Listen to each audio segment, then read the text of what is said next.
하나님의 말씀을 봅니다. 민수기서 6장 22절로 27절에 있는 말씀입니다.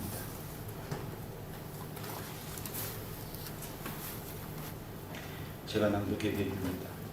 여호와께서 모세에게 말씀하여 이르시되 아론과 그의 아들들에게 말하여 이르기를 너희는 이스라엘 자손을 위하여 이렇게 축복하여 이르되 여호와는 내게 복을 주시고 너를 지키시기를 원하며 여호와는 그의 얼굴을 내게 비추사 은혜 베푸시기를 원하며 여호와는 그 얼굴을 내게로 향하여 드사 평강 주시기를 원하노라 할지니라 하라.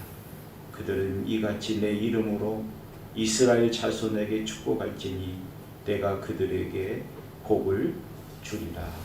아멘. 자, 여기 보시죠. 이 마음을 좀 집중하고 하나님의 말씀에 듣는 일에 마음을 집중함을 통해서 오늘 말씀으로 내려주시는 하나님의 복이 오늘 여러분 속에 이루어지기를 주님의 이름으로 축복합니다. 하나님께서 나에게 복 주실 것이고 나에게 복을 주실 분은 오직 하나님 한 분밖에 없음을 믿습니까? 아멘. 확신하십니까? 아멘. 우리는 하나님 외에 다른 누구에게도 복을 받을 수 없고 하나님만이 나에게 복을 주셔야 할 분이시고 또 하나님이 주시는 복이 나에게 최고의 행복이요 축복임을 확신하십니까? 아멘. 그 확신이 여러분들 속에 더욱더 확신으로 열매 맺기를 소망합니다. 지난주 제가 숙제 냈는데 혹시 아십니까? 어떤 분은 뭔 소리인지 아시는 분이 계시고 지난주에 제가 숙제 냈는데 혹시 기억나십니까? 한번 해보라면 좀 그런가요? 지난주에 제가 이런 숙제를 했습니다. 하나님께서 내게 복을 내리시는 이유가 뭘까? 다시 말씀을 드리면 하나님께서 나에게 은혜를 끼쳐주시는 이유가 뭘까?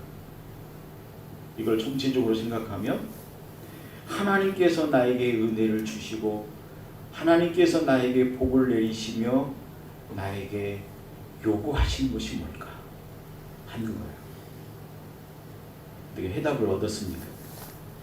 그게 뭐죠?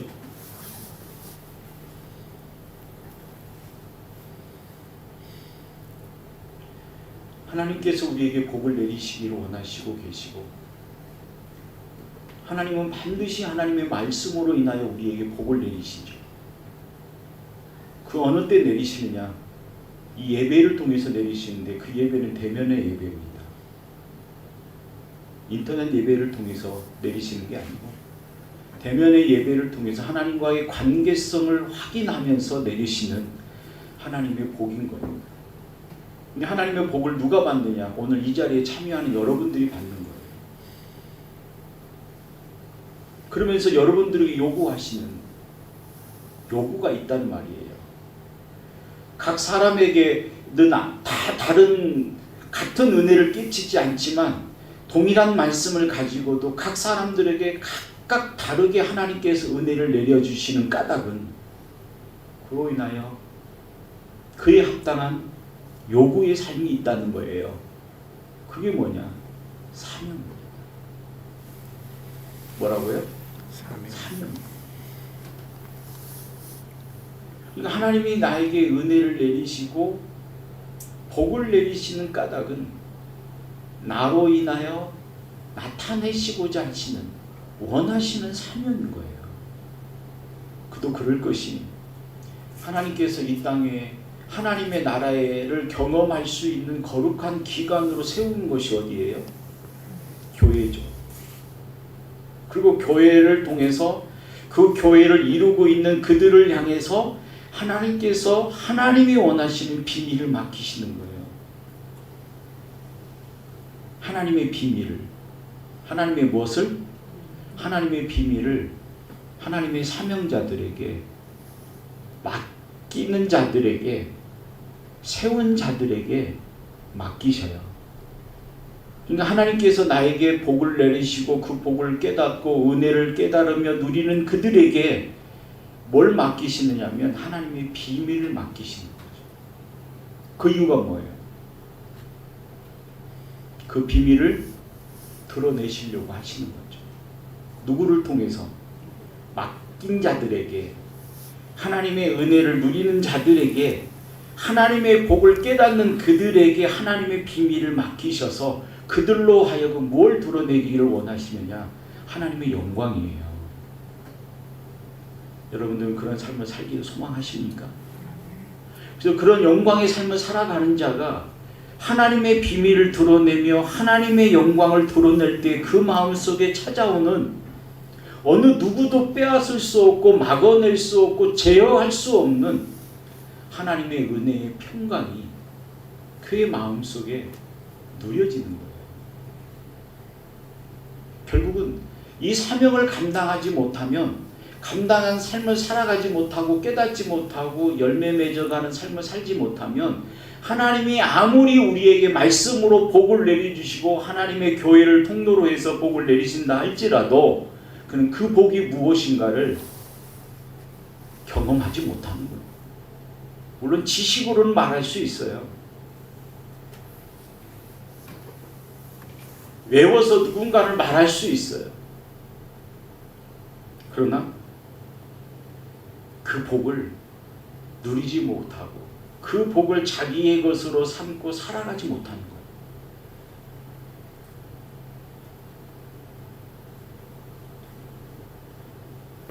그러면 하나님께서 오늘 또 말씀으로 내려주시는 복을 여러분들 모두가 받아 누리시고 그 말씀으로 느껴지는 하나님의 은혜의 감동함을 통해서 그의 합당한 믿음의 삶으로 나오는 사명을 감당해 가심을 통해서 하나님의 복을 확인하고 그 복을 누리고 그 복의 호수에 가해 여러분들이 항해하는 믿음의 배가 되시기를 바랍니다.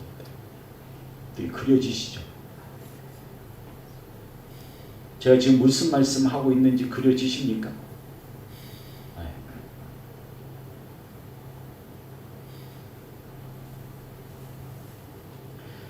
그래서 우리는 그 복을 가지고 기쁨을 누리면서 그 기쁨을 더 영위하며 그 평안의 바다를 항해할 수 있는 믿음의 배를 탈 수 있는 것은 다름이 아니라 사명을 감당해 가는 일이에요.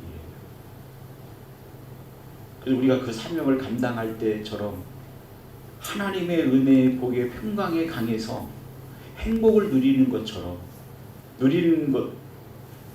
아름다운 것이 없는 거죠. 그리고 그 사명에는 반드시 헌신과 봉사와 섬김이 있잖아요. 하나님을 향한 헌신, 섬김, 자기를 드리는 희생이 있어요. 그래서 그들이 어떤 환경에 있든 어떤 상황에 있든 가리진 않는 거예요. 우리가 하나님의 사명을 감당해 가는데 환경이 중요합니까? 안 중요합니까? 어떤 상황이 나에게 그 사명을 감당해 가는데 역할을 할 수 있을 것 같아요? 없을 것 같아요? 오직 우리에게는 하나님의 은혜만 있으면, 하나님의 내려주시는 그 복이 내 안에 있으면 나에게는 환경이 중요하지 않아요. 상황이 중요하지 않아요. 어떤 여건에 원망하지 않아요. 내가 어떤 어려움과 고통이 있을지라도 그는 고백을 하는 거죠.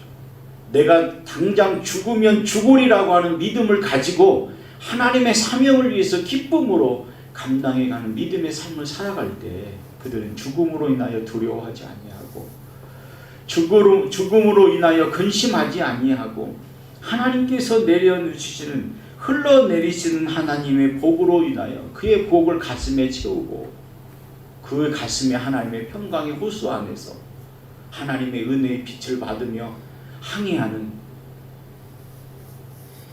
믿음의 배가 된다는 사실을 우리는 분명히 깨달아 가야 할 거예요. 그럼 이 모든 은혜들을 누구나 누리냐? 여기에 참여해 있는 모든 사람들이 누구나 누릴 수 있느냐? 아닙니다. 하나님의 언약은 모든 사람들에게 내려지지만 그 언약을 파기하는 자들도 있어요. 그 말이 뭐냐면 우리는 복을 받기를 원해요. 그죠? 아마 여러분들 모두가 복 받기를 원하지 않는 사람은 아무도 없을 거예요. 저도 역시 마찬가지로 누구보다도 하나님의 축복된 삶을 살아가기를 원하는 사람 중에 한 사람이에요. 그리고 우리 교회가 다른 그 어떤 교회보다도 하나님의 축복이 임하여서 정말로 모든 성도들이 하나님의 축복 속에서 평강을 누리기를 저는 가장 원하는 목사 중에 하나입니다. 그래서 어떻게 보면 욕심도 같지만 다른 교회가 잘 되는 거 별로 안 좋아해요. 입으로는 다른 교회도 좋아야 된다고 하지만 실제로는 우리 교회 성도들이 잘 되기를 원하고 우리 장로님과 권사님이 누구보다도 잘 되고 행복하기를 원해서 정말로 믿음하면 동명교회 어떤 장로님, 동명교회 어떤 권사님이 거론되기를 정말로 소원하는 사람 중에 한 사람이에요. 그리고 말씀을 전할 때에도 여러분들의 삶이 말씀과 함께 전파되어지는 마리아처럼 그런 사람이 되기를 원해요. 왜냐하면 그래야 그들에게 하나님의 축복이 임하여지거든요. 하나님께서 우리에게 복을 내리시고 명령을 하시고 은혜를 끼치시지만 그 명령에 따르는 반드시 요구되어지는 게 뭐라고 그랬죠? 사명이라고 했어요. 그 사명을 감당하는 자가 이 하나님의 복을 누리는 것이지, 이 하나님의 복을 누린다고 하면서도 사명을 감당하지 않으면 그에게는 내려진 복이 그들에게 유익되지 않는단 말이에요. 그가 바로 어떤 사람이냐? 하나님의 언약을 파기하는 사람이 되는 거예요. 그러니까 하나님의 약속을 지키지 않는 사람에게도 하나님은 약속하셨으니까 복을 주시는 거 아니에요. 하나님의 약속하신 것을 받고 그 약속을 따라 순종하며 하나님이 요구하시는 크고 비밀한 것들을 맡기실 때 그 맡기신 일들을 하나님의 영광을 위해서 감당할 때 그들에게 하나님의 복을 내리시는 거잖아요. 그들이 하나님의 축복을 받는 거예요.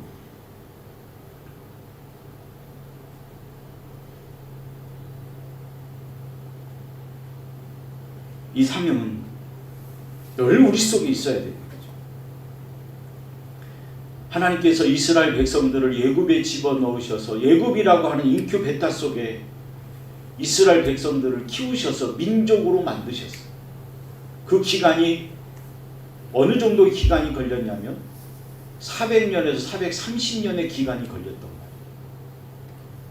근데 그 기나긴 세월 동안 이스라엘 백성들을 애굽의 땅에 집어넣으셔서 하나의 족장 시대 속에서 하나의 가족의 형태 속에서 하나의 민족을 이룰 수 있도록, 거대한 나라를 이룰 수 있도록, 민족을 이룰 수 있도록 그렇게 키워주셨던 거예요. 애굽이라고 하는 이방의 나라 속에서 하나의 보호해 주신 거예요. 그리고 하나님이 정하신 때에 하나님께서 그들에게 언약하신 땅으로 인도해 가실 것을 말씀하시며 그들을 출애굽시킨 거예요. 이스라엘 백성들이 애굽에서 나올 때 장정만 60만. 이 장정만이라고 하는 것은 남자 20세 이상을 이야기하는 거예요. 여자들은 인원에 속혀지지도 않았고 또 그 밑에 사람들은 속혀지지도 않았어요.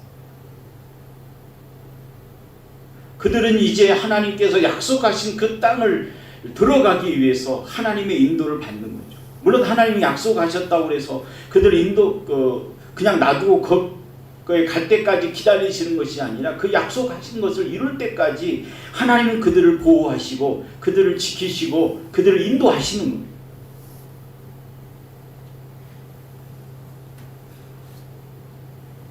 그래서 그들은 하나님의 은혜 아래 하나님의 도우심을 받아서 가나안 땅으로, 약속의 땅으로, 언약의 땅으로 가는 거죠.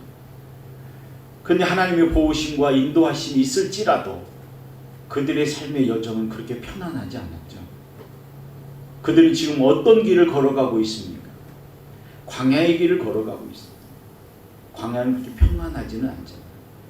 물도 구하기 힘들고 잠자리도 어렵고 땅도 척박한 땅이고 걸어가기도 힘든 모래와 같은 땅을 걸어가면서도 그들은 하나님의 인도하심을 보는 거예요. 낮에는 구름 기둥으로, 밤에는 불 기둥으로 하나님의 인도하심을 보는 거예요.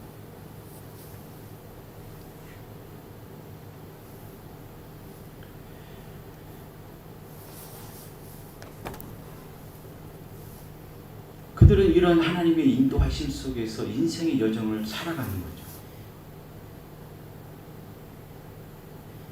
그리고 그러면서도 그들은 하나님 앞에 희생의 제사를 드릴 때 하나님이 죄를 용서하심을 확신하셨고, 하나님과의 관계 속에서 하나님께서 죄 용서와 복을 내리신다는 사실을, 돌보신다는 사실을, 하나님의 평화가 우리 속에 둘러 있다는 사실을 확인시켜 주십니다. 그러니까 제사를 드림을 통해서 죄 용서함을 받고 난 후에 하나님의 관계가 회복되어진 그 관계 속에서 하나님의 도우심과 보호하심과 인도하심을 확인시켜 주신다는 말이에요. 그래서 구약의 제사장들이 하나님 앞에 제사를 드리고 난 후에 백성들은 제사장이 제사를 드릴 때 이스라엘 백성들은 그 성막의 밖에서 기다리는 거죠. 그리고 제사를 받으시고 난 후에, 제사를 다 드리고 난 후에 제사장이 백성들을 향해서 최종적으로 손을 들며 축복하며 하나님의 복을 선언했던 거죠. 그리고 그들은 그것을 아멘으로 받고 거기서 끝났느냐? 아니, 그들은 그들이 가지는 하나님의 사명을 위해서 살았던 거예요. 그러기 위해서 하나님께서 이스라엘 백성들에게 주신 것이 있는데 그게 뭔지 아십니까? 너희들이 하나님이 내리시는 복을 받고 하나님의 백성으로 해야 할 일이고 하지 말아야 할 일이 있다. 이게 사명 아닙니까? 우리가 하나님 앞에 해야 할 일이 뭐예요? 하나님의 은혜를 받고 하나님의 말씀을, 복을 누리는 자가 해야 할 일이 뭐예요? 내가 잘 먹고 잘 사는 일입니까? 하나님의 은혜 속에서 하나님의 죄 용서함을 받고 하나님의 복을 받은 자로서의 살아가야 할 삶의 모습을 가지는 너희들이, 하나님의 백성들이 해야 할 일과 하지 말아야 할 일이 있다. 그게 뭐냐 하면서 우리에게 알려주신 게 있어요. 그게 뭐죠? 율법이에요. 율법은 구원의 조건이 아니고 하나님의 은혜를 받는 사람들이, 하나님의 축복을 받은 사람들이 하나님 앞에 해야 할 일들이 뭐냐? 하지 말아야 할 것이 뭐냐? 하는 것을 받아서 그 말씀대로 순종하며 하나님의 영광을 향한 삶으로 걸어가는 사명의 길이 그들에게 놓여지는 거예요. 그러니까 오늘 우리가 하나님의 은혜를 누리고 하나님의 복을 받은 자라고 하는 믿음의 확신을 갖는다면 우리는 어디로 가야 되느냐? 사명의 자리로 나가야 됩니다. 그럴 때 그 하나님께서 내려주시는 그 복이 그들에게 임하여지는 거고, 그의 가정에게도 그 복이 임하여서 영향을 끼치고 많은 사람들에게 삶을 영유해가는, 하나님의 복을 선전해가는 삶을 살아갈 수가 있는 것이다, 이 말씀입니다. 그래서 내려주신 율법의 조항이 몇 조항이라고 했어요? 613조항이라고 그랬습니다. 물론 그 조항을 다 우리가 이해할 수 없고 그 몇 개가 우리에게 주어졌다라고 해야 알 수 있는 길이, 알아야 되는 것만은 아니지만 613조의 조항을 주어서 하나님의 백성들이 할 일과 하지 말아야 할 일이 얼마나 많은지를 보여주고 있고, 이런 자신들을 우리가 스스로 할 수 없는 일이라고 하는 자체를, 우리의 무능함을 여실하게 들어지면서 우리의 마음을 어디로 향하게 하느냐? 우리는 하나님을 의지할 수밖에 없구나. 우리는 주님의 은혜가 없이는 살 수 없구나. 그리스도의 은혜가 아니면 나는 이 모든 것들을 지키며 행할 수 없는 무능한 존재구나라는 사실을 깨닫게 하셔서 우리의 마음을 누구에게로 향하게 하느냐? 하나님에게로, 주님에게로 향하게 하는 거예요. 그래서 우리는 늘 누구를 향해서 살아가야 되냐면 하나님의 영광을 위해서 살아가야 되는 거예요. 이건 단지 구약에만 있는 게 아니고 신약에도 마찬가지예요.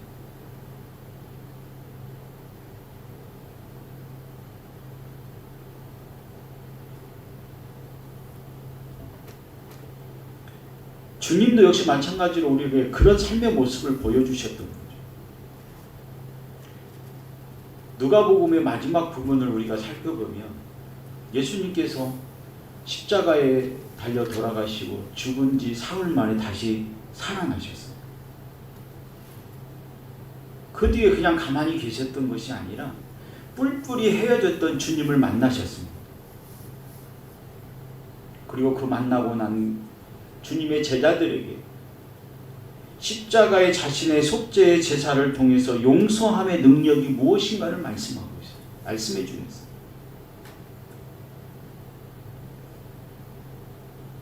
당신이 십자가의 죽음으로 인하여 모든 열방의 죄가 사함을 받게 되었다. 당신이 하나님의 어린 양이 되었고 당신의 죽음으로 인하여 속죄제가 되었고 당신이 죽었다가 살아남으로 인하여 모든 사람들에게 죄 사함을 주는 하나님의 권세와 능력이 우리 가운데 임하게 될 것이다. 또 너희 가운데 임할 것이다. 임하게 되었다라고 하는 것을 말씀하면서 그들에게 사명을 주죠. 어떤 사명을 주냐? 땅끝까지 이르되 복음을 전하는 증인이 되라고 사명을 주시는 거예요. 하나님의 복에는 반드시 뭐가 온다고요? 사명이 오는 거죠. 하나님의 은혜는 그 은혜 속에 주시는 하나님의 사명이 있는 거예요. 그리고 그 사명을 감당해 갈 때에 받은 것으로서의 기쁨을 누리고 평안을 누리고 복으로 살아가는 것이 아니라 그 사명을 감당해 갈 때 그 감당의 감을 통해서 주시는 하나님의 복을 확인하게 되는 거고 더 영위하게 되는 거예요. 우리는 사명의 자리로 나올 때 하나님의 복이 내게 임하였음을 확신하는 것이고 우리는 그 복을 누리며 평안함을 누릴 수 있는 삶을 살아가게 되는 거죠. 주님도 그런 십자가의 죽으심으로 인하여 우리의 제 용서함에 대해서 말씀하시고 그들에게 땅끝까지 이르러 복음의 증인이 되라고 말씀하시면서 그들을 향해 손을 들고 축복을 내려주셨습니다. 그리고 하늘로 올라가셨습니다.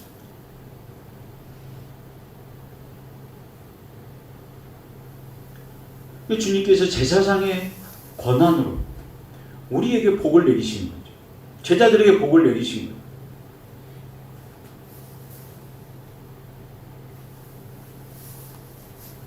주님은 우리의 죄를 위해서 고난 받으신 분이 아니십니까? 나의 죄를 위해서 십자가에 죽으신 분이 주님 아니십니까?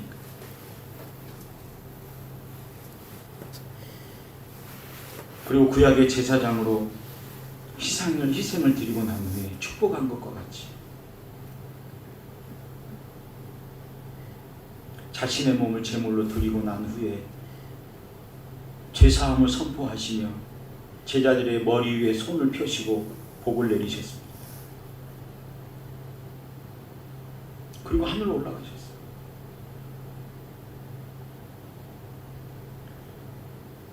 이처럼 오늘도 우리 주님은 우리를 향해 우리의 머리에 손을 얹으시고 우리 교회에게 복을 내리시고 오늘 저와 여러분들에게 복을 내리시고 계심을 우리는 믿어야 할 것이에요. 그래서 복음이 전하는 곳에는 늘 같이 선포되어지는 것이 예수 그리스도로 인하여 죄 사함을 받는다는 복음의 사실이 선포되고 있습니다. 그게 복음이잖아요.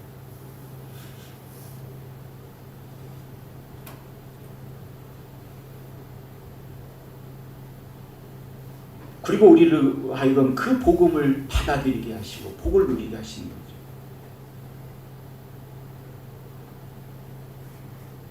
그래서 요한 칼빈은 이렇게 말합니다. 하나님의 말씀인 복음이 우리를 구원하는 복음이 설교라고 하는 방편으로 인해서 그러니까 하나님의 말씀을 전하는 자들의 입술의 선포를 통해서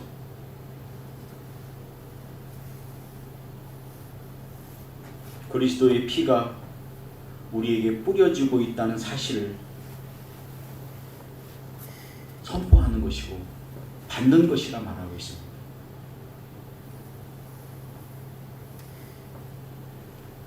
그러니까 하나님께서 우리에게 내려주시는 하나님의 복이 우리가 복음을 받을 때 다시 말씀을 드리면 하나님의 말씀을 받을 때 우리에게 충만하게 내려진다는 거예요. 그러니까 하나님 말씀을 들을 때 졸으면 하나님의 복이 우리에게 어떻게 된다? 어떻게 된다? 충만하게 내려지지 않는다. 왜냐하면 말씀을 통해서 하나님의 복이 내려지기 때문에 그래요.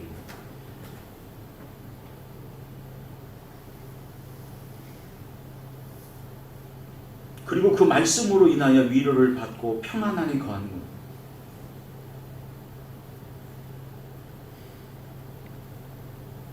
그리고 그 복은 우리로 하여금 하나님의 약속을 향해서, 하나님의 약속의 땅을 향해서 걸어가도록 여행하는 동안에 지속적으로 우리에게 강건하고 충만하게 내려진다는 사실을 우리는 분명히 깨달아 가야 할 것입니다.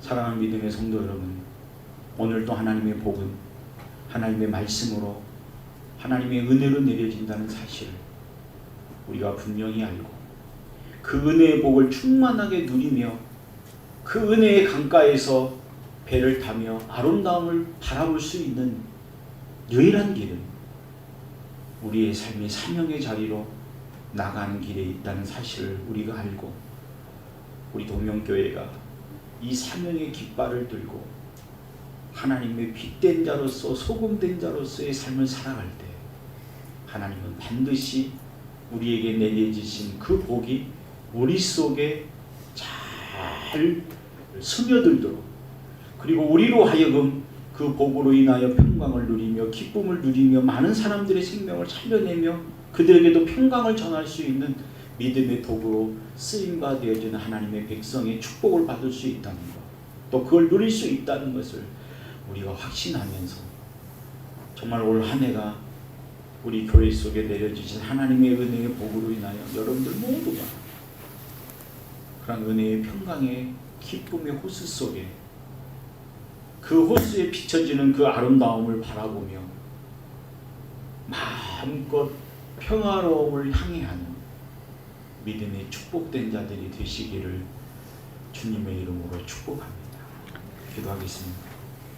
걸어가신 아버지 하나님, 오늘도 우리에게 주신 말씀의 도리를 하나하나 곱씹어보며 우리의 마음의 평강과 기쁨을 누리며 그것을 영원토록 잃어버리지 않고 간직하는 삶이 되어지도록 저희들을 도우시고 인도하여 주옵소서. 예수님의 이름으로 감사하며 기도 올려옵나이다. 아멘.